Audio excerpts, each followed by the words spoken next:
만약 당신의 가족이 갑자기 울면서 오늘은 집 밖으로 나가지 마세요라고 한다면 과연 믿고 따를 수 있을까요? 2024년 10월 15일 안산시 70대 박순애 할머니는 30년간 한 번도 거르지 않던 오전 8시 버스를 타려고 했습니다. 그런데 12살 손녀가 갑자기 할머니, 제발 오늘은 버스 타지 마세요. 평소 차분한 아이가 이렇게 간절하게 우는 걸 처음 본 할머니. 그 순간 할머니가 내린 선택은, 그리고 그 선택이 불러온 결과는 할머니의 인생을 완전히 바꿔놓았습니다. 과연 12살 아이에게 무슨 일이 있었을까요? 지금 구독 버튼을 눌러주세요. 완전 무료이고 단 1초면 됩니다. 안산 구도심의 아침은 언제나 분주합니다. 오래된 주공 아파트 단지 사이로 72번 버스가 굴러가는 소리가 하루를 여는 신호탄이죠. 이곳에 살고 있는 70대 할머니 박순애도 매일 아침이면 어김없이 고잔동 정류장에서 그 버스를 기다립니다. 새벽 6시 순애는 알람 소리도 듣기 전에 저절로 눈을 뜹니다. 40년 넘게 이어온 습관이에요. 침대에서 일어나 창문을 열면 안산의 차가운 공기가 얼굴을 스치고 지나갑니다. 멀리 보이는 아파트들 사이로 해가 떠오르고 있어요. 지우야, 일어나거라. 옆방에서 자고 있는 손녀를 깨우는 것도 순애의 일과입니다. 초등학교 6학년인 지우는 부모가 이혼한 후 할머니와 단둘이 살고 있어요. 처음에는 어색했지만 이제는 서로에게 없어서는 안 될 존재가 되었습니다. 할머니, 일찍 일어나셨네요. 지우가 부스스한 머리로 방에서 나옵니다. 아이의 얼굴에는 잠이 덜 깬 표정이지만 눈빛만큼은 또렷해요. 언제나 할머니를 먼저 생각하는 마음씨 착한 아이입니다. 두 사람은 함께 아침을 준비합니다. 순애는 지우의 아침밥을 차려주고 지우는 할머니가 입을 옷을 준비해드려요. 서로를 챙기는 모습이 마치 오래된 부부 같습니다. 순애는 된장찌개를 끓이면서 지우가 좋아하는 김을 구워줍니다. 지우는 할머니의 혈압약과 무릎에 바르는 연고를 식탁 위에 미리 준비해 놓아요. 할머니, 오늘도 시장 가시는 거죠? 그럼 장 안 보면 우리 뭘 먹고 살겠니? 그리고 국밥집 사장님도 며칠째 못 뵈었는데 안부 여쭤봐야지. 순애에게 중앙역 시장은 단순히 장을 보는 곳이 아닙니다. 남편을 잃고 자식들마저 멀리 떠나간 후 시장의 상인들과 국밥집 사람들이 순애의 유일한 사회적 관계가 되어주고 있어요. 특히 30년째 다니고 있는 그 국밥집에서는 따뜻한 말 한마디를 건네주는 사람들이 기다리고 있습니다. 순애는 지우의 아침밥을 다 차려놓고 나서 자신도 간단히 식사를 마쳤습니다. 밥을 먹으면서도 시장에서 살 것들을 머릿속으로 정리해요. 무, 배추, 마늘, 그리고 지우가 좋아하는 사과도 몇 개 사야겠다고 생각했습니다. 할머니, 요즘 버스가 많이 늦는다던데 괜찮으세요? 지우의 걱정 어린 목소리에 순애는 고개를 끄덕입니다. 요즘 들어 72번 버스가 자주 지연되고 있다는 얘기를 들었거든요. 하지만 30년 넘게 이용해온 노선이라 다른 교통편을 생각해 본 적이 없어요. 아침 식사를 마친 후 순애는 검은색 핸드백을 어깨에 메고 집을 나섭니다. 1970년대에 지어진 이 아파트는 곳곳에 세월의 흔적이 배어 있어요. 페인트가 벗겨진 계단 난간, 삐걱거리는 계단 소리, 복도에 놓인 화분들까지 모든 것이 순애에게는 친숙한 풍경입니다. 무릎이 아픈 순애에게는 5층까지 올라가는 계단이 부담스럽지만 이미 익숙해진 일상이에요. 지우도 책가방을 메고 할머니를 따라 나섭니다. 학교에 가기 전에 할머니가 안전하게 버스를 타는 걸 확인하고 싶어 하거든요. 아이는 안산의 다문화 환경 속에서 중국, 베트남, 필리핀 등 여러 나라 친구들과 어울리며 씩씩하게 자라고 있지만 늘 할머니를 먼저 생각하는 속 깊은 마음을 가지고 있습니다. 아파트 단지를 나와 고잔동 정류장으로 향하는 길 순애는 이웃들과 마주치면 인사를 나눕니다. 대부분 순애처럼 오래 이곳에 살아온 사람들이에요. 서로의 안부를 묻고 짧은 대화를 나누는 것만으로도 하루가 시작되는 기분이 들어요. 순애 씨, 오늘도 시장 가시는군요. 네, 김 씨. 요즘 무가 어떤가요? 비싸진 거 아니에요? 글쎄요, 작년보다는 조금 올랐다더라고요. 그래도 우리가 어디 가겠어요. 이런 일상적인 대화들이 순애에게는 소중합니다. 혼자 사는 노인에게는 이런 소소한 교류마저도 큰 위로가 되거든요. 특히 같은 처지의 이웃들과 나누는 대화는 서로에게 힘이 되어줘요. 정류장에 도착하니 벌써 몇 명의 사람들이 기다리고 있습니다. 대부분 순애처럼 나이 든 분들이거나 출근길 직장인들이에요. 순애는 늘 서는 자리, 정류장 벤치 옆 그늘진 곳에 서서 72번 버스를 기다렸습니다. 30년 넘게 같은 자리에서 기다려온 습관이에요. 할머니, 버스 오면 조심해서 타세요. 요즘 기사 아저씨들이 문 빨리 닫는다고 뉴스에서 봤어요. 그리고 자리 없어도 억지로 앉으려고 하지 마시고요. 지우의 걱정 어린 목소리가 이어집니다. 12살밖에 안 된 아이가 벌써 어른 걱정을 하고 있으니 기특하면서도 안쓰러워요. 순애는 지우의 머리를 쓰다듬어 주었습니다. 알았다, 우리 지우가. 할머니가 얼마나 조심스럽게 사는지 모르니? 30년 넘게 이 버스 타고 다녔는데 뭐가 걱정이야. 순애는 속으로 생각했어요. 남편 잃고 아들 딸마저 내 곁을 떠나도 이 아이가 있어 살맛이 난다. 지우를 바라보는 순애의 눈빛에는 애틋함과 감사함이 섞여 있습니다. 아이 때문에 하루하루를 버텨낼 힘이 생기거든요. 멀리서 72번 버스가 보입니다. 빨간색과 흰색으로 칠해진 시내버스가 엔진 소리를 내며 천천히 정류장을 향해 다가와요. 순애는 핸드백 속에서 교통카드를 꺼내 들었습니다. 30년 넘게 이 노선을 이용해왔지만 여전히 버스를 탈 때마다 카드를 미리 준비하는 습관이 몸에 배어 있어요. 할머니, 시장에서 뭐 사실 거예요? 글쎄다, 오늘은 무 좀 사고 배추도 좀 봐야겠고. 아, 그리고 지우 내가 좋아하는 사과도 몇 개 사올게. 국밥집에서 점심도 먹어야지. 순애에게 국밥집은 특별한 의미가 있습니다. 남편이 살아있을 때부터 함께 다니던 곳이에요. 이제는 혼자 가지만 그곳에서 만나는 단골 손님들과 상인들이 외로움을 달래주고 있습니다. 김치찌개 한 그릇을 앞에 두고 나누는 소소한 대화들이 순애에게는 하루의 큰 즐거움이에요. 버스가 정류장 앞에 멈췄습니다. 에어브레이크 소리와 함께 문이 열리고 사람들이 하나둘 올라타기 시작해요. 순애도 다른 승객들 뒤를 따라 교통카드를 들고 버스 쪽으로 걸어갔습니다. 할머니, 조심히 다녀오세요. 지우가 손을 흔들며 인사합니다. 순애는 미소를 지으며 버스 계단에 발을 올려놓았어요. 순애가 버스에 오르려던 바로 그 순간이었습니다. 뒤에서 지우의 다급한 목소리가 들려왔어요. 할머니, 잠깐만요.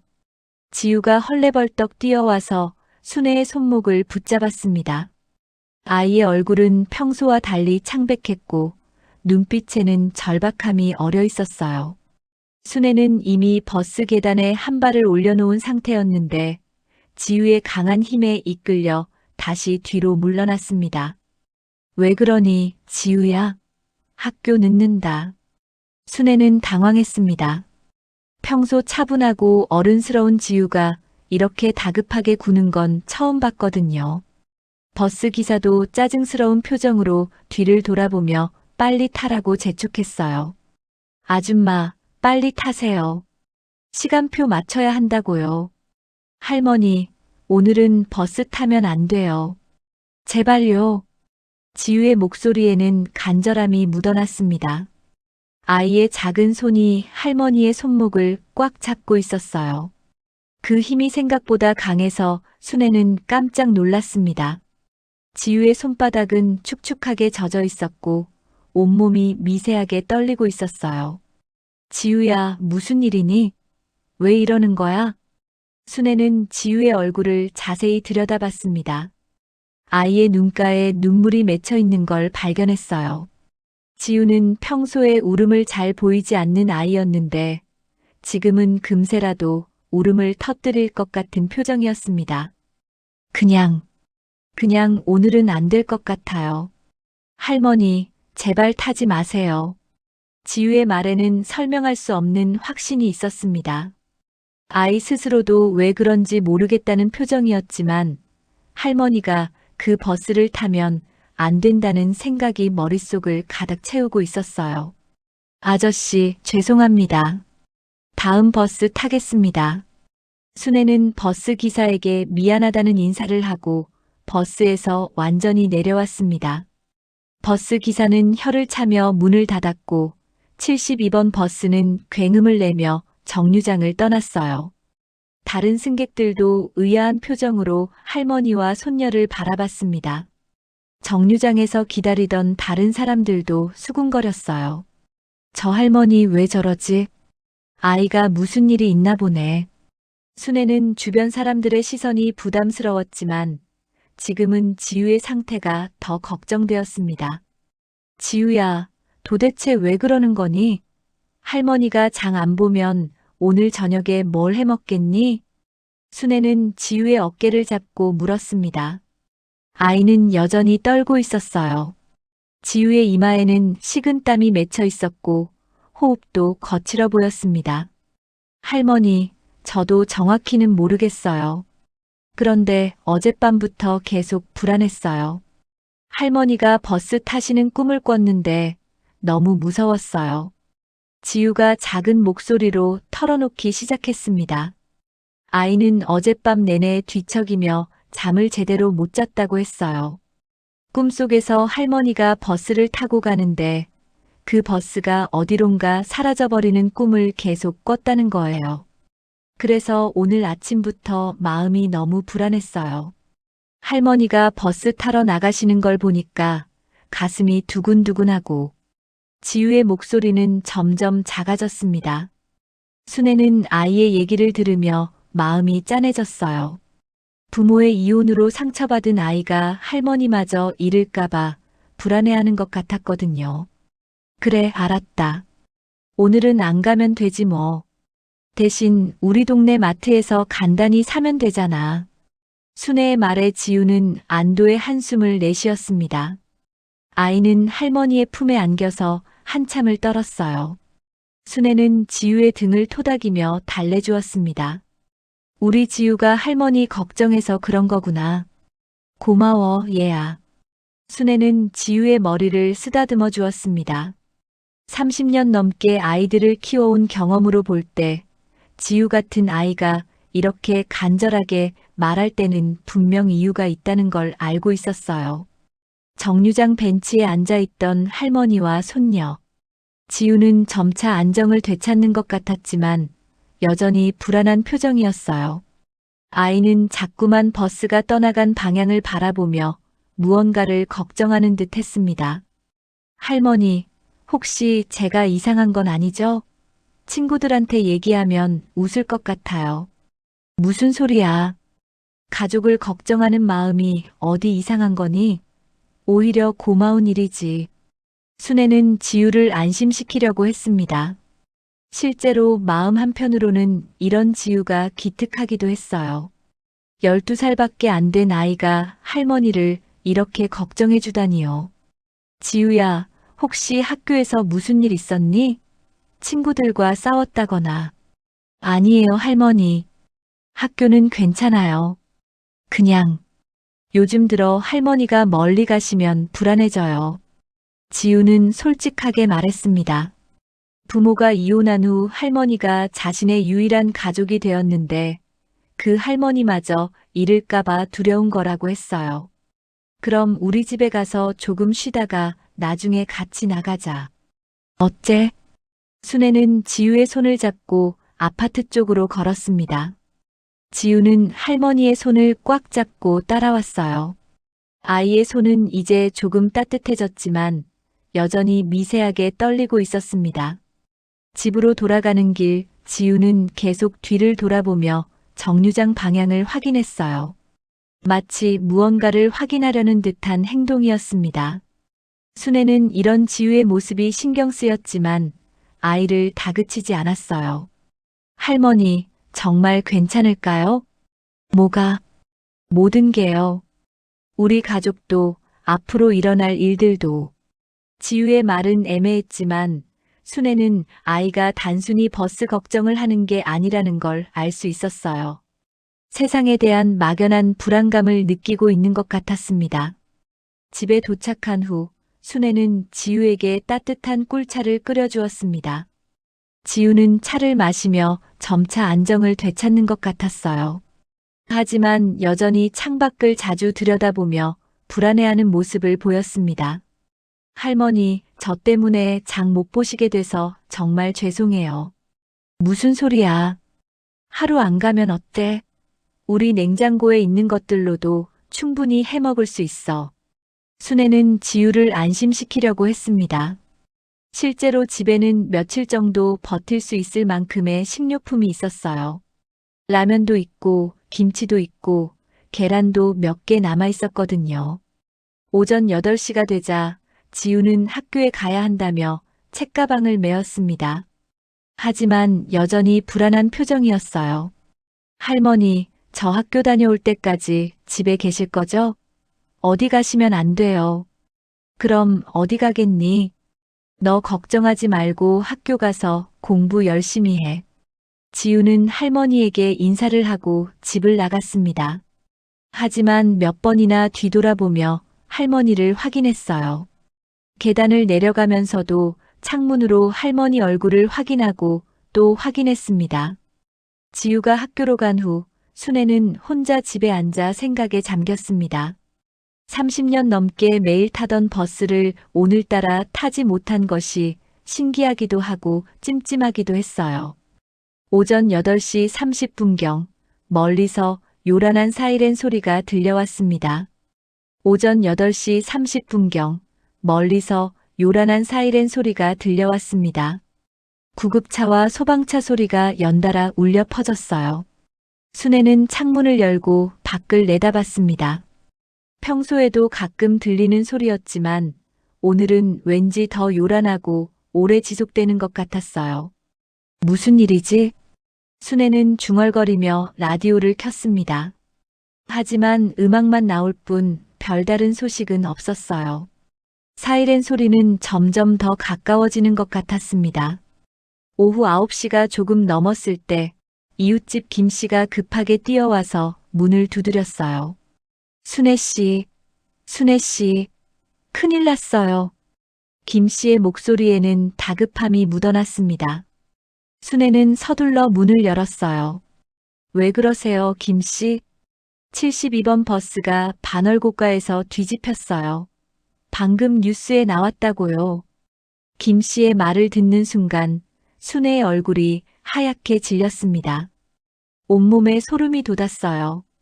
만약 지우가 말리지 않았다면 자신도 그 버스에 타고 있었을 거라는 생각이 머릿속을 스쳤거든요. 뭐라고요? 72번 버스가? 네, 브레이크가 고장나서 고가도로에서 전복됐다네요. 사상자가 많이 생겼다고 하더라고요. 김 씨는 숨을 헐떡이며 설명했습니다. 김 씨도 평소에 72번 버스를 자주 이용하는 사람이었거든요. 순애는 다리에 힘이 빠져 벽에 기대어야 했습니다.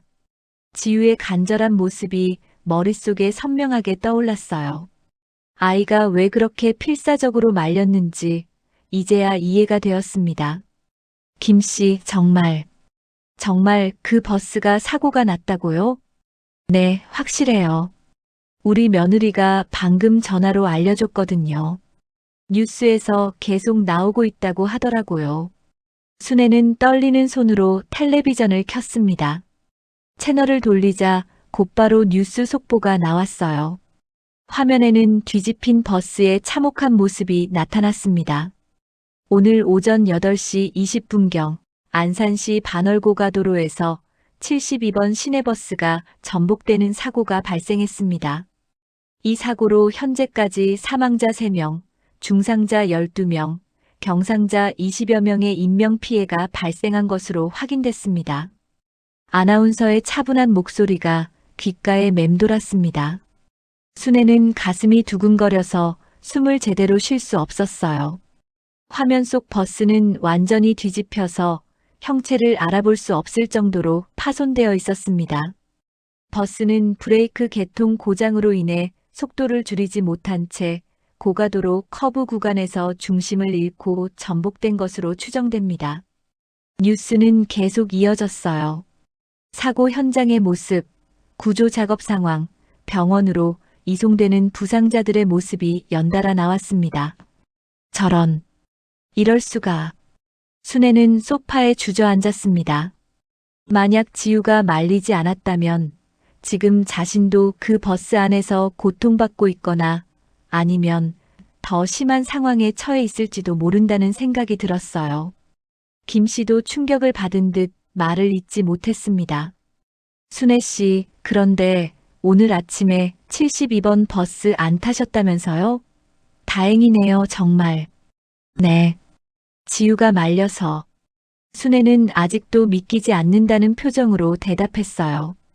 지우의 그 간절한 눈빛이, 그 필사적인 목소리가 자신의 목숨을 구해준 것이었습니다.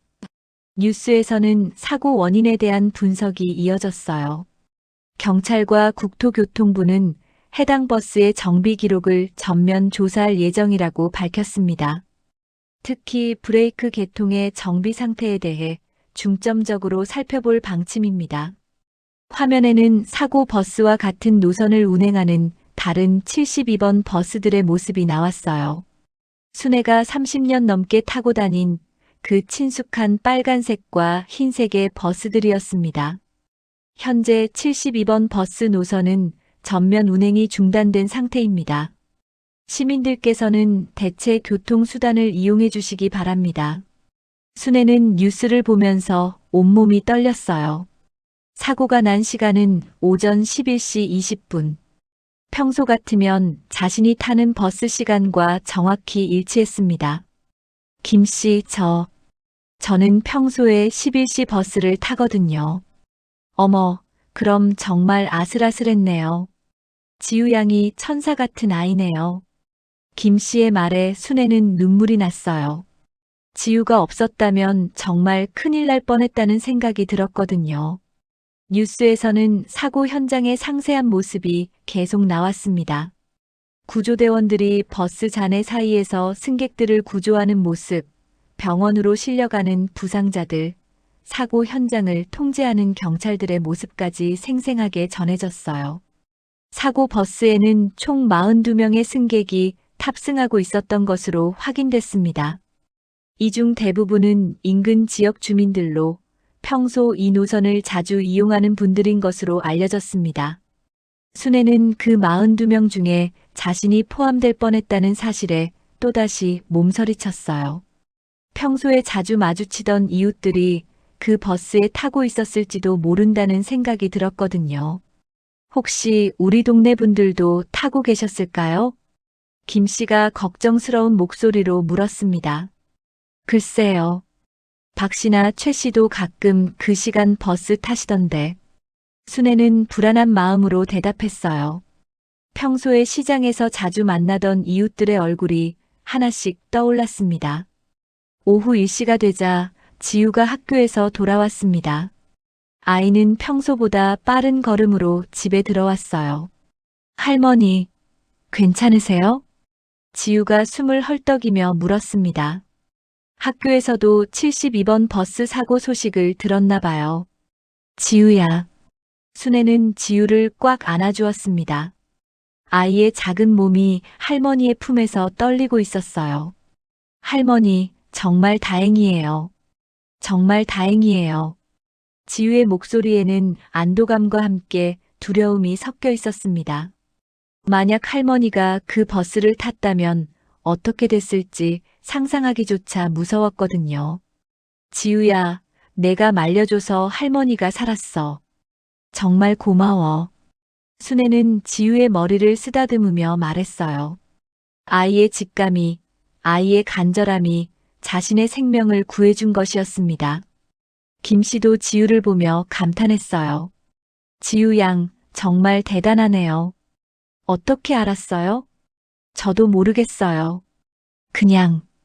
그냥 할머니가 버스 타시면 안 될 것 같았어요. 지우는 여전히 어리둥절한 표정이었습니다. 자신도 왜 그렇게 행동했는지 명확히 설명할 수 없었거든요. 텔레비전에서는 계속해서 사고 관련 뉴스가 나왔어요. 사고 원인 조사, 유가족들의 반응, 시의 대책 발표 등이 연달아 보도되었습니다. 순애와 지우는 서로를 꽉 안고 있었어요. 오늘 아침에 그 작은 다툼이, 그 간절한 순간이 얼마나 소중한 것이었는지 이제야 깨달았습니다. 며칠이 지나자 72번 버스 사고의 진실이 하나씩 드러나기 시작했습니다.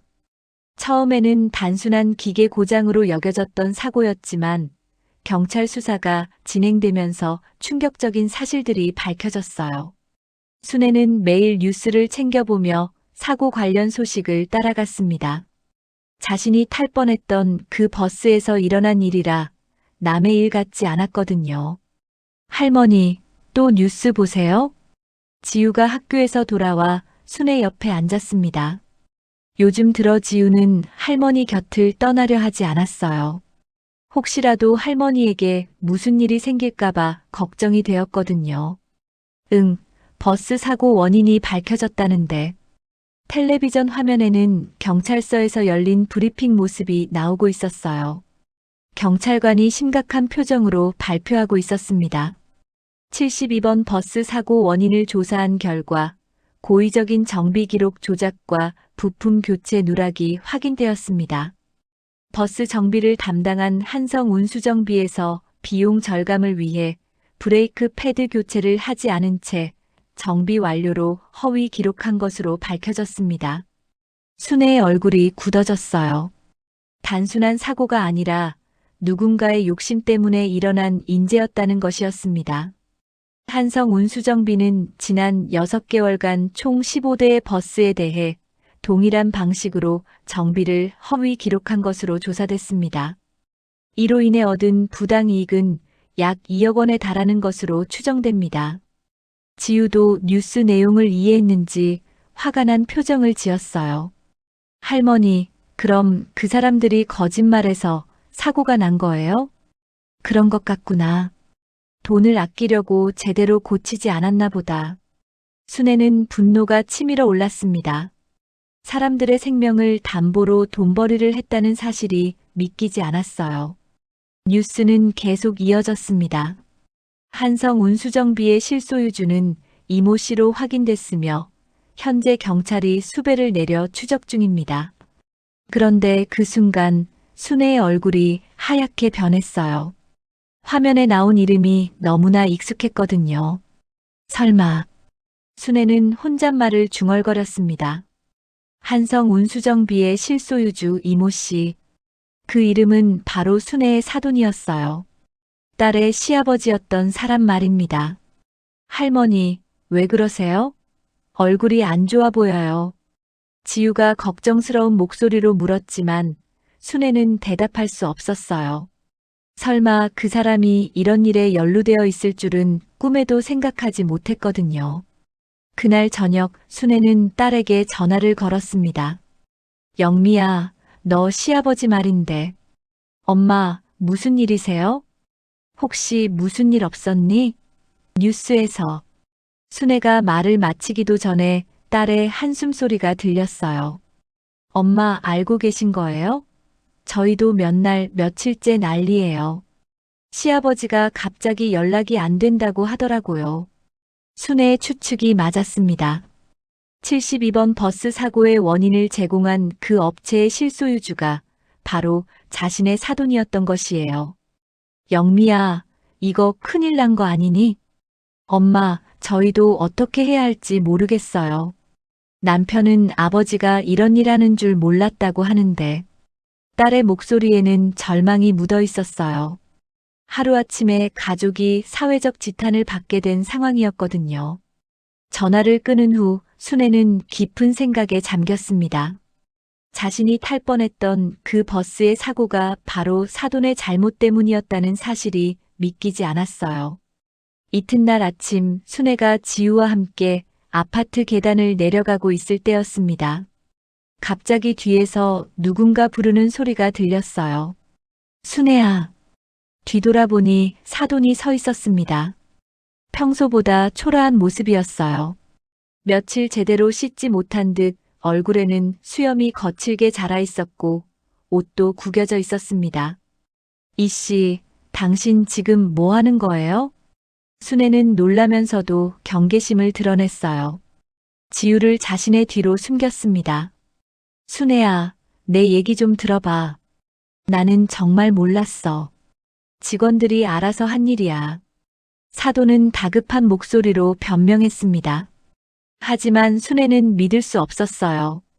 몰랐다고요? 당신 회사에서 일어난 일을 몰랐다고요? 정말이야. 나는 그냥 서류에 도장만 찍었을 뿐이야. 정비 같은 건 잘 모르거든. 사돈의 말에는 설득력이 없었어요. 순애는 분노가 치밀어 올랐습니다. 그럼 사람들이 왜 다쳤어요? 왜 죽었어요? 당신 때문 아니에요? 순애야, 목소리 좀 낮춰. 이웃들이 다 들어. 사돈은 주변을 둘러보며 말했습니다. 하지만 순애는 더 이상 참을 수 없었어요. 들으면 어때요? 당신이 한 일을 왜 숨겨요? 야, 박순애. 너도 이 동네에서 계속 살아야 할 거 아니야? 괜히 나서지 마. 갑자기 사돈의 목소리가 달라졌어요. 협박하는 듯한 톤이었습니다. 뭐라고요? 딸 생각도 해봐. 영미가 시집에서 어떤 꼴 당할지 뻔하잖아. 그리고 지우도 있잖아. 애들은 죄가 없지 않냐. 사돈은 지우를 힐끗 쳐다보며 말했습니다. 순애는 그 시선이 무엇을 의미하는지 알 수 있었어요. 당신 지금 우리를 협박하는 거예요? 협박이 아니라 현실을 말해주는 거야. 이미 사고는 났고 죽은 사람들도 돌아오지 않아. 그런데 괜히 더 큰 소동 일으킬 필요가 있겠어? 순애는 사돈의 뻔뻔함에 말문이 막혔어요. 사람들이 죽고 다쳤는데도 자신의 책임을 인정하지 않으려는 모습이 경악스러웠습니다. 할머니, 집에 들어가요. 지우가 순애의 손을 잡아당겼습니다. 아이도 상황이 좋지 않다는 걸 느꼈나 봐요. 순애야, 내 말 명심해. 괜히 나서면 다 같이 힘들어져. 특히 지우 같은 애는 말이야. 사돈이 마지막으로 던진 말에는 분명한 위협이 담겨 있었어요. 순애는 지우의 손을 꽉 잡고 집으로 돌아갔습니다. 집에 들어온 후 순애는 한동안 말을 하지 못했어요. 사돈의 협박적인 말들이 머릿속을 맴돌았습니다. 할머니, 무서워요. 지우가 순애에게 바짝 붙어 앉았습니다. 괜찮다, 지우야. 할머니가 지켜줄게. 하지만 순애의 마음은 전혀 괜찮지 않았어요. 사돈의 말이 단순한 허풍이 아니라는 걸 알고 있었거든요. 정말로 지우에게 위험이 닥칠 수도 있다는 두려움이 밀려왔습니다. 사돈과의 마주침 이후 순애의 일상은 완전히 달라졌습니다. 평소 같으면 이웃들과 인사를 나누며 편안하게 지낼 수 있는 아파트 단지가 이제는 불안한 공간이 되어버렸어요. 며칠 후 순애는 용기를 내어 72번 버스 사고 유가족들을 돕는 시민단체에 연락을 했습니다. 사돈의 협박에도 불구하고 억울하게 죽고 다친 사람들을 위해 뭔가 해야겠다는 생각이 들었거든요. 여보세요. 72번 버스 사고 진상 규명 시민 모임이죠? 제가 알고 있는 정보가 있어서 연락드렸습니다. 전화를 건 순애의 목소리는 떨리고 있었어요. 하지만 결심은 확고했습니다. 네, 어떤 정보이신지요? 한성 운수정비 대표가 제 사돈입니다. 며칠 전에 저를 협박하려고 찾아왔어요. 순애는 사돈과의 만남에서 있었던 일을 자세히 설명했습니다. 시민단체 관계자는 순애의 증언에 큰 관심을 보였어요. 정말 중요한 정보네요. 혹시 녹음이나 증거가 있으신가요? 아니요. 갑자기 나타나서 그럴 여유가 없었어요. 하지만 손녀가 옆에서 다 봤습니다. 순애는 지우의 존재를 언급했지만 동시에 아이를 위험에 빠뜨릴 수도 있다는 걱정이 들었어요. 그날 저녁 순애는 지우와 함께 저녁을 먹으며 고민을 털어놓았습니다. 지우야, 할머니가 너에게 물어볼 게 있어. 네, 할머니. 72번 버스 사고 있었잖아. 그때 그 나쁜 사람들 때문에 사람들이 다쳤는데 할머니가 그 일을 해결하는데 도움을 주려고 해. 그런데 그러면 우리가 위험해질 수도 있어. 지우는 숟가락을 내려놓고 순애를 바라봤습니다. 12살 아이치고는 너무나 진지한 표정이었어요. 할머니, 그 사람들이 정말 나쁜 일을 한 거예요? 그렇다. 그럼 꼭 혼내줘야죠. 할머니도 그 버스 탈 뻔했잖아요. 지우의 대답은 명확했습니다. 아이는 할머니의 편에 서서 함께 싸우겠다는 의지를 보였어요. 지우야, 그런데 그 사람들이 우리를 괴롭힐 수도 있어. 무서워도 괜찮겠니? 할머니, 저 때문에 할머니가 그 버스 안 탔잖아요. 이제는 제가 할머니를 지켜드릴 차례예요. 지우의 말에 순애는 눈물이 핑 돌았어요. 작은 아이가 이렇게 용감한 말을 하다니 기특하면서도 안쓰러웠습니다. 다음 날 순애는 시민단체 사무실을 찾아갔습니다. 낡은 건물 3층에 자리한 작은 사무실이었지만 그곳에는 사고 유가족들과 시민들이 모여 있었어요. 안녕하세요. 어제 전화드린 박순애입니다. 아, 어서 오세요. 기다리고 있었습니다. 시민단체 대표인 김 변호사가 순애를 맞이했습니다. 40대 중반의 진중한 인상을 가진 분이었어요. 이분들은 이번 사고 유가족들이십니다. 김 변호사가 소개해준 사람들을 보니 순애의 마음이 무거워졌어요. 남편을 잃은 아내, 아버지를 잃은 자녀들이 모여 있었습니다. 저희 아버지가 그 버스를 타고 계셨어요. 매일 그 시간 버스로 출근하셨거든요. 30대 남성이 눈물을 글썽이며 말했습니다. 순애는 그 모습을 보며 가슴이 아팠어요.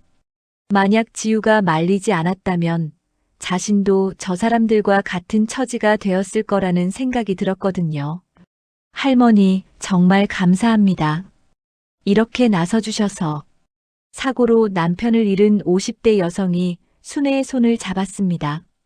아니에요. 저도 그 버스를 탈 뻔했거든요. 남의 일이 아니에요. 순애는 사돈과의 만남에서 있었던 일을 자세히 설명했습니다. 협박의 내용, 사돈의 태도, 그리고 책임을 회피하려는 모습까지 빠짐없이 얘기했어요. 이건 중요한 증언입니다. 가해자가 피해자 가족을 협박했다는 것은 추가 범죄에 해당할 수 있어요. 김 변호사가 설명했습니다. 하지만 녹음이나 다른 증거가 없어서 괜찮습니다.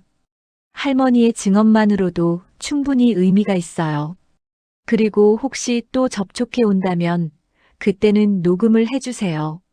김 변호사는 순애에게 작은 녹음기를 건네주었습니다. 이거 사용법 아세요? 아니요, 잘 모르겠어요. 지우 양이 도와드릴 수 있을 거예요. 요즘 아이들은 이런 기계 다루는 게 능숙하거든요. 집으로 돌아온 순애는 지우에게 녹음기 사용법을 배웠습니다. 아이는 금세 사용법을 익혔어요. 할머니, 이 버튼 누르면 녹음이 되고 이 버튼 누르면 멈춰요. 간단해요. 그래, 고마워 지우야. 그런데 바로 그날 밤 순애의 집 앞에 이상한 낙서가 새겨져 있는 걸 발견했습니다. 입 다물어라. 아니면 손녀는 없다. 빨간 스프레이로 써진 협박 문구였어요. 순애는 온몸이 털털 떨렸습니다. 할머니, 이게 뭐예요? 지우도 낙서를 보고 무서워했어요. 지우야, 우리 집 안으로 들어가자. 순애는 지우의 손을 잡고 급히 집으로 들어갔습니다. 문을 잠그고 나서도 불안한 마음은 가라앉지 않았어요. 할머니, 저 때문에 할머니가 위험해지는 거 아니에요? 지우가 걱정스러운 목소리로 물었습니다. 아니야, 지우야. 이건 우리 잘못이 아니야. 나쁜 사람들이 잘못한 거야. 순애는 지우를 달래려고 했지만 마음속으로는 공포가 밀려왔어요. 정말로 지우에게 위험이 닥칠까봐 두려웠거든요. 그날 밤 순애는 잠을 이룰 수 없었습니다. 창밖에서 들리는 작은 소리에도 놀라게 되었어요. 혹시 사돈이나 그의 사람들이 집에 침입하려는 건 아닌지 걱정이 되었거든요. 할머니, 못 주무세요? 지우도 잠을 못 이루고 있었나 봅니다. 지우야, 혹시 무서우면 할머니 침대로 와서 자렴. 네, 할머니.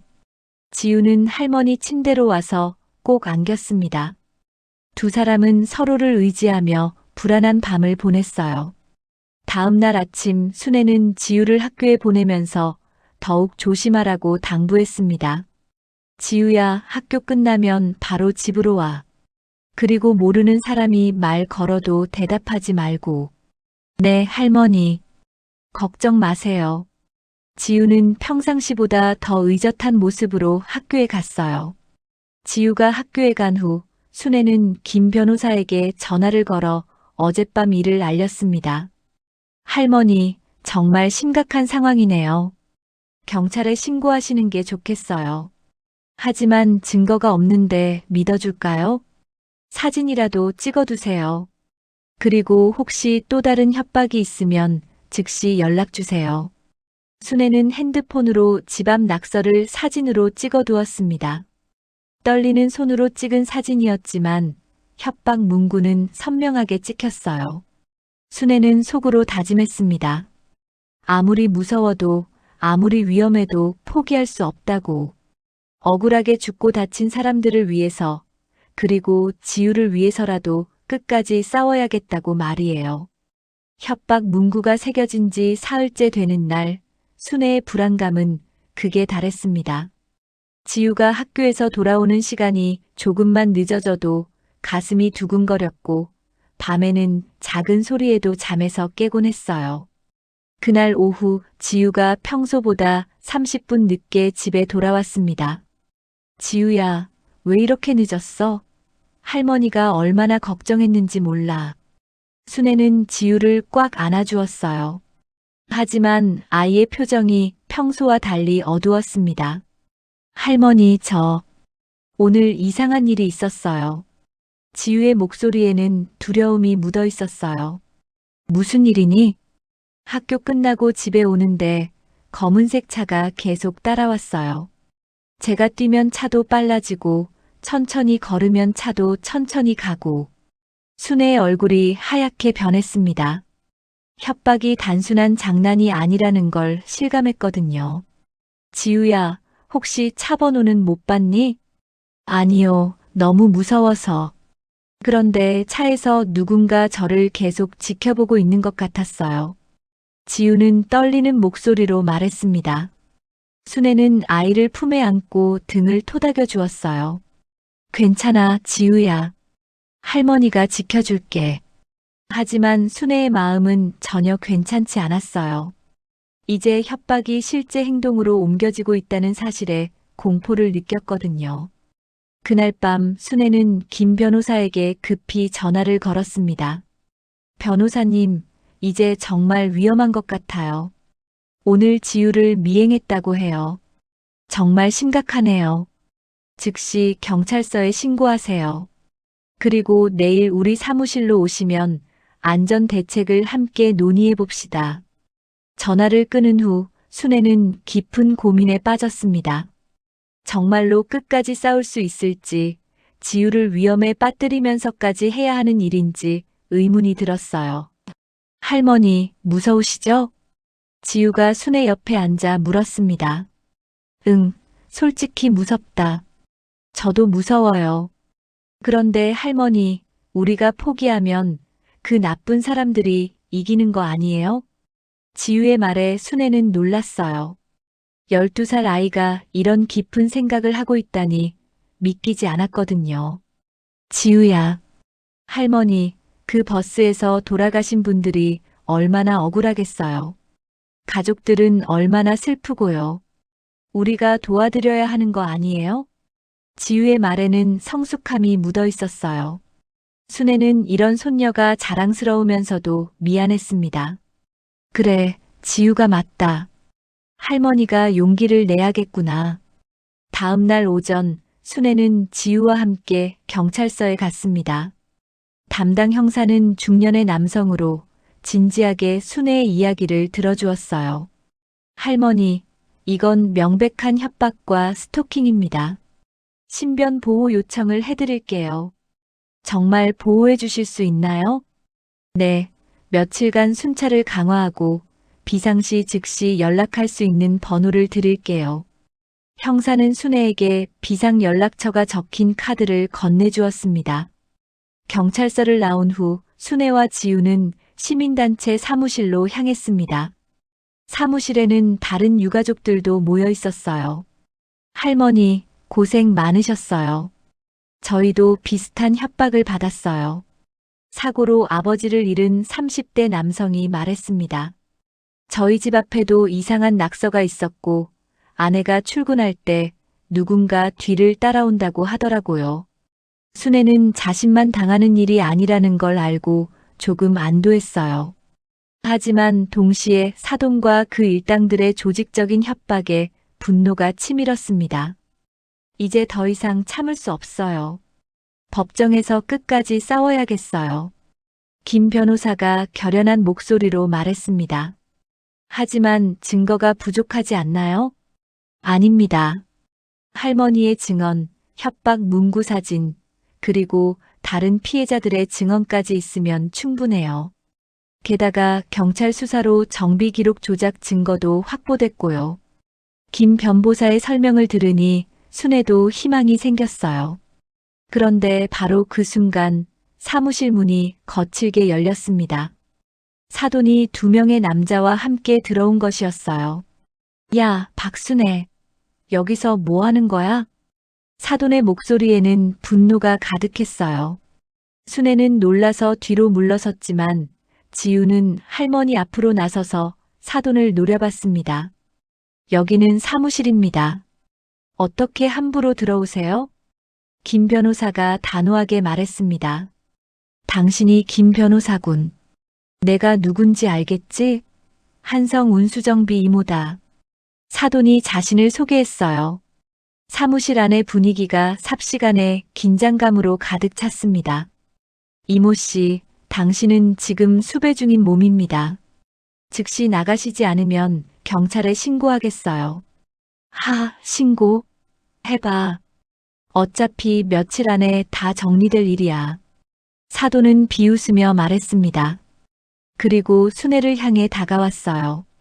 순애야, 마지막으로 충고해주는 거야. 지금이라도 집에 가서 조용히 살아. 아니면 사돈이 지우를 쳐다보며 말을 멈췄어요. 그 시선에는 분명한 위협이 담겨 있었습니다. 할머니는 아무 잘못 없어요. 나쁜이란 건 아저씨잖아요. 지우가 갑자기 큰 소리로 외쳤습니다. 사무실 안의 모든 사람들이 놀라서 지우를 바라봤어요. 이 꼬마가. 사돈이 지우에게 다가가려고 했지만 순애가 재빨리 지우를 자신의 뒤로 숨겼습니다. 내 손녀에게 손대지 마세요. 순애의 목소리에는 평소에는 없던 강인함이 묻어 있었어요. 순애야, 후회하지 마. 마지막 기회야. 사돈은 협박의 말을 남기고 사무실을 나갔습니다.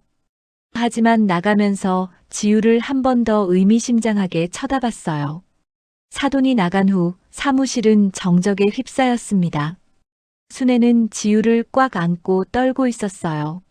할머니, 괜찮으세요? 지우가 할머니를 걱정하며 물었습니다. 지우야, 무서웠지? 아니에요. 할머니가 지켜주시니까 안 무서워요. 지우의 말에 순애는 눈물이 핑 돌았어요. 이런 어린아이가 이렇게 용감할 수 있다니.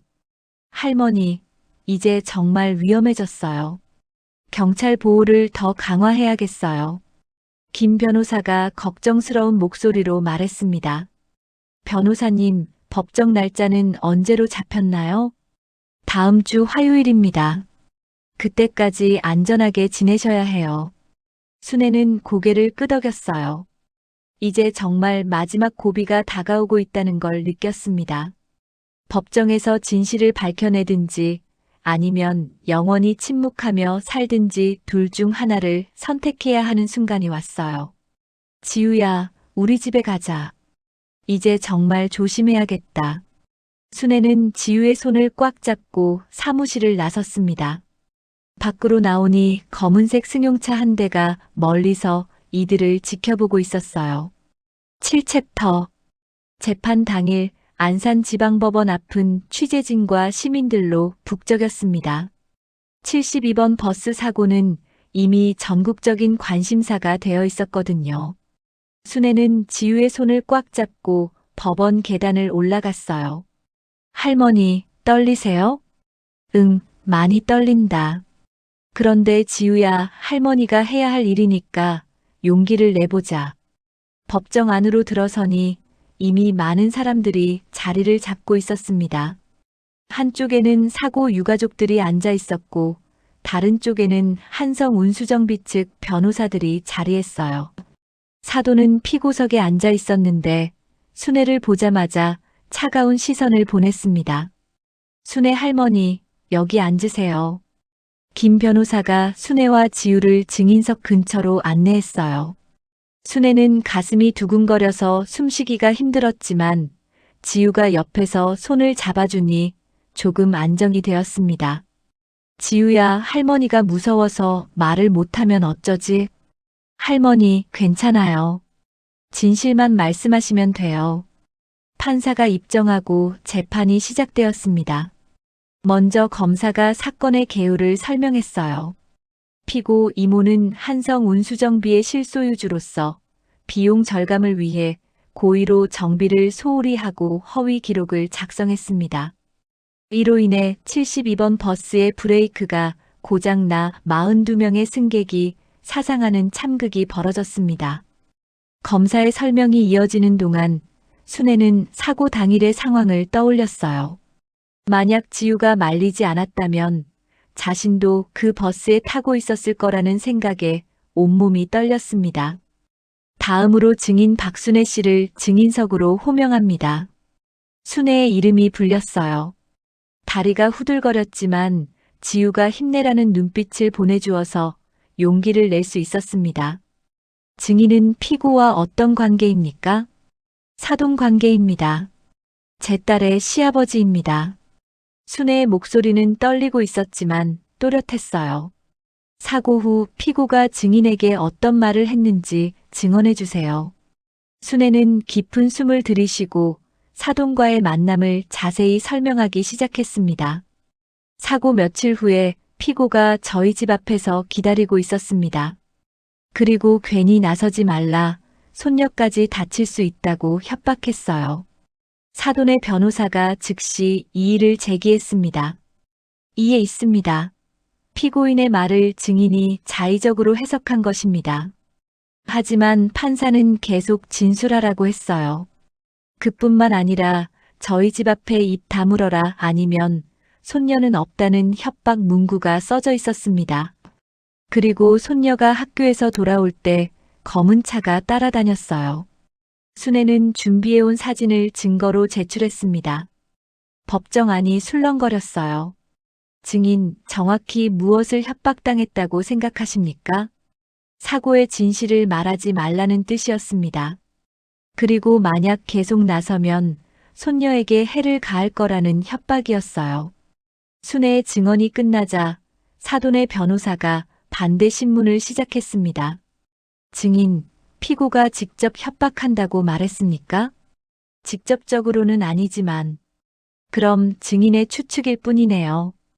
그리고 그 협박 문구가 정말 피고가 쓴 것이라는 증거가 있습니까? 변호사의 날카로운 질문에 순애는 당황했어요. 준비했던 말들이 머릿속에서 사라지는 것 같았습니다. 저는 그때 지우가 갑자기 일어났습니다. 할머니가 거짓말하는 거 아니에요. 저도 다 봤어요. 조용히 하세요. 판사가 지우를 제지했지만 아이의 외침은 법정 안에 울려 퍼졌어요. 지우야 앉아. 순애가 지우를 달랬지만 아이는 여전히 흥분한 상태였습니다. 사돈의 변호사는 계속해서 순애를 압박했어요. 증인의 증언은 추측과 감정에 기반한 것입니다. 객관적 증거가 전혀 없지 않습니까? 순애는 점점 작아졌어요. 변호사의 공격적인 질문 앞에서 할 말을 잃었습니다. 그때 김 변호사가 일어났습니다. 재판장님, 새로운 증거를 제출하겠습니다. 김 변호사는 USB를 꺼내들었어요. 피고가 시민단체 사무실에 침입해서 협박한 CCTV 영상입니다. 법정 안의 모든 사람들이 놀랐어요. 화면에는 사돈이 사무실에 들어와서 순애와 지우를 협박하는 모습이 선명하게 나타났습니다. 마지막으로 충고해 주는 거야. 지금이라도 집에 가서 조용히 살아. 사돈의 목소리가 법정 안에 울려 퍼졌어요. 그리고 지우를 위협적으로 쳐다보는 모습까지 고스란히 담겨 있었습니다. 후회하지 마. 마지막 기회야. 영상이 끝나자 법정은 정적에 휩싸였습니다. 사돈의 얼굴은 하얗게 변해 있었어요. 피고인, 이 영상에 대해 해명하시겠습니까? 판사가 물었지만 사돈은 대답하지 못했어요. 검사가 다시 일어났습니다. 재판장님, 이것은 명백한 증인 협박이며 위협입니다. 피고는 자신의 범죄를 은폐하기 위해 피해자, 가족들을 지속적으로 협박했습니다. 그리고 이것도 제출하겠습니다. 김 변호사가 또 다른 서류를 꺼냈어요. 한성 운수정비의 내부 직원이 제공한 정비 조작 지시서입니다. 피고가 직접 서명한 문서로 비용 절감을 위해 브레이크 패드 교체를 생략하라는 지시가 담겨 있습니다. 이 결정적 증거에 사돈은 완전히 무너졌어요. 변호사들도 더 이상 변론할 수 없다는 표정이었습니다. 판사가 최후 진술 기회를 주었을 때 순애가 다시 일어났습니다. 재판장님, 저는 그 버스를 탈 뻔했습니다. 손녀가 말리지 않았다면 지금 이 자리에 서 있지 못했을 거예요. 순애의 목소리는 이제 떨리지 않았어요. 피고는 자신의 잘못을 인정하지 않고 오히려 피해자들을 협박했습니다. 돌아가신 분들이 얼마나 억울하겠습니까? 그 가족들이 얼마나 아프겠습니까? 순애는 눈물을 글썽이며 계속했어요. 저는 단순히 복수를 원하는 게 아닙니다. 다시는 이런 일이 일어나지 않기를 바랄 뿐입니다. 그래서 여기 섰습니다. 순애의 진심 어린 증언에 법정 안의 사람들이 모두 감동했어요. 유가족들은 눈물을 흘렸고 방청객들도 숙연한 표정이었습니다. 재판이 끝나고 판사가 퇴정한 후 순애는 지우와 꽉 안았어요. 할머니, 정말 멋있었어요. 저도 할머니처럼 용감한 사람이 되고 싶어요. 지우야, 내가 있어서 할머니가 용기를 낼 수 있었어. 김 변호사가 다가와서 말했습니다. 할머니, 오늘 증언으로 사건이 완전히 뒤바뀌었어요. 정말 고생 많으셨습니다. 순애는 안도의 한숨을 내쉬었어요. 드디어 진실을 말할 수 있었고 더 이상 숨어서 살지 않아도 되었습니다. 재판이 끝난 지 2달이 지났습니다. 가을이 깊어가는 안산 호수공원에는 단풍잎들이 떨어져 바닥을 붉게 물들이고 있었어요. 순애와 지우는 손을 맞잡고 천천히 산책로를 걸었습니다. 할머니, 저기 보세요. 지우가 가리킨 곳에는 새로 세워진 추모비가 있었습니다. 72번 버스 사고 희생자 추모비라고 새겨진 검은 화강암 비석이었어요. 그 앞에는 하얀 국화꽃들이 놓여 있었습니다. 저희도 꽃을 놓고 가요, 할머니. 지우가 미리 준비해온 꽃다발을 들고 추모비 앞으로 다가갔어요. 순애도 지우를 따라 천천히 걸어갔습니다. 두 사람은 추모비 앞에서 조용히 꽃을 놓고 묵념했어요. 순애는 속으로 생각했습니다. 제가 대신 증언해서 진실을 밝혔습니다. 이제 편히 쉬세요. 할머니, 판결이 어떻게 났는지 다시 얘기해 주세요. 지우가 궁금해하며 물었어요. 아이는 재판 결과를 몇 번 들었지만 계속 확인하고 싶어 했습니다. 사도는 업무상 과실치사로 징역 5년을 받았어. 그리고 피해자들한테 배상금도 내야 하고. 순애는 만족스러운 표정으로 말했어요. 비록 완벽한 처벌은 아니었지만 적어도 죗값은 치르게 되었거든요. 그리고 한성 운수정비는 영업정지 처분을 받아서 더 이상 버스 정비는 못하게 됐단다. 다행이에요. 이제 다른 사람들은 안전하겠네요. 지우의 말에 순애는 고개를 끄덕였어요. 이번 사건으로 인해 버스 정비 시스템이 전면 개선되었고 시민들이 더 안전하게 대중교통을 이용할 수 있게 되었습니다. 추모비에서 나와 호수 둘레길을 걸으며 순애는 지난 몇 달을 돌아봤어요. 재판 과정에서 많은 어려움이 있었지만 결국 진실이 승리했습니다. 할머니, 요즘은 무서운 꿈 안 꾸세요? 지우가 걱정스러운 목소리로 물었어요. 재판 전에는 순애가 밤마다 악몽에 시달렸거든요. 응, 이제는 괜찮아. 마음이 편해졌거든. 순애는 정말로 마음이 평온해졌어요. 더 이상 숨어서 살 필요도 없고 양심의 가책을 느낄 일도 없었습니다. 호수 벤치에 앉아 쉬고 있을 때 멀리서 익숙한 얼굴이 다가왔어요. 72번 버스 사고 유가족인 박 씨였습니다. 순애 할머니, 안녕하세요. 아, 박 씨. 어떻게 여기서? 저도 아버지 생각이 나서 추모비에 다녀오는 길이에요. 박 씨는 순애와 지우 옆에 앉았어요. 재판 때보다 훨씬 밝은 표정이었습니다. 할머니 덕분에 저희가 정의를 찾을 수 있었어요.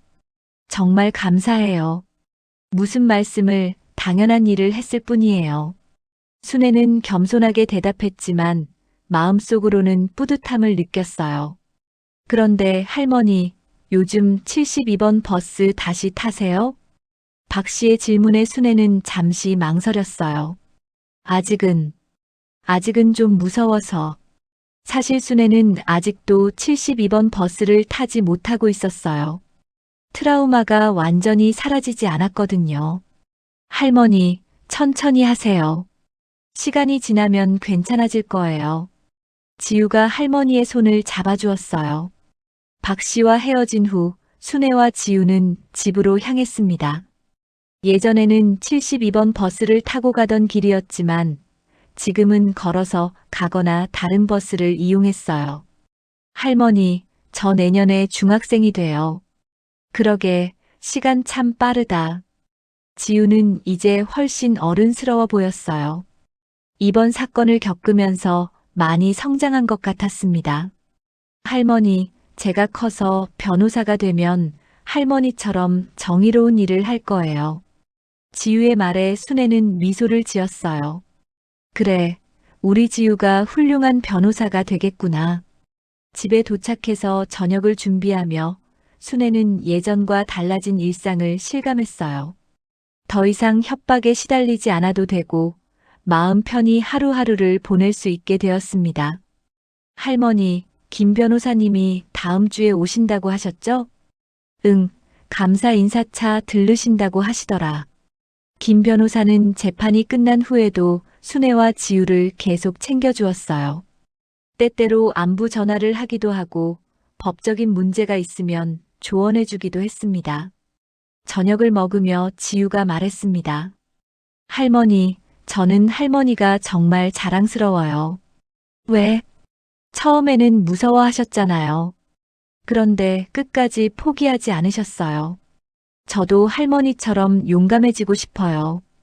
지우의 말에 순애는 가슴이 뭉클해졌어요. 사실 순애도 처음에는 두려웠고 포기하고 싶었거든요.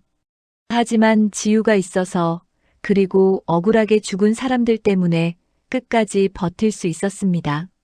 지우야, 할머니도 너 때문에 용기를 낼 수 있었어. 내가 그날 아침 할머니를 말리지 않았다면. 순애는 그날을 떠올리며 지우를 바라봤어요. 정말 기적 같은 일이었습니다. 할머니, 저도 신기해요. 왜 그때 그렇게 불안했는지. 아마 하늘에서 도와준 것 같다. 두 사람은 서로를 바라보며 미소를 지었어요. 그날 밤 잠자리에 들기 전에 지우가 말했습니다. 할머니, 내일은 같이 시장 갈까요? 오랜만에 국밥도 먹고. 그래, 좋은 생각이다. 순애는 오랜만에 평범한 일상으로 돌아갈 생각에 설렜어요. 물론 아직 72번 버스는 무섭지만 다른 방법으로도 충분히 시장에 갈 수 있었거든요. 창밖으로 보이는 안산의 야경이 평화로웠어요. 더 이상 검은 차가 따라다니지 않고 협박 전화도 없었습니다. 순애와 지우는 이제 정말 안전했어요. 지우야, 잘 자거라. 네, 할머니도 안녕히 주무세요. 지우가 할머니 방으로 가서 인사를 했어요. 예전처럼 무서워서 같이 자겠다고 하지 않았습니다. 이제는 혼자서도 잘 수 있을 만큼 마음이 편해졌거든요. 순애는 잠자리에 누워서 천장을 바라봤어요.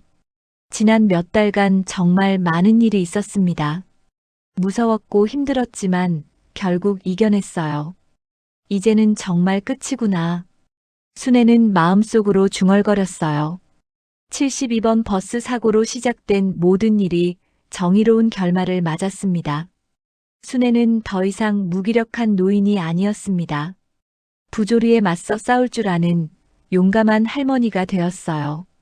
그리고 지우는 할머니를 통해 정의가 무엇인지, 용기가 얼마나 소중한지 배웠습니다.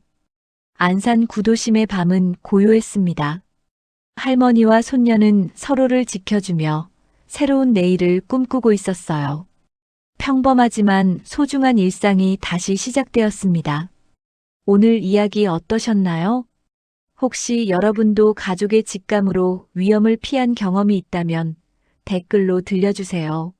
좋아요, 구독, 알림 설정 부탁드립니다. 오늘도 시청해주셔서 감사합니다.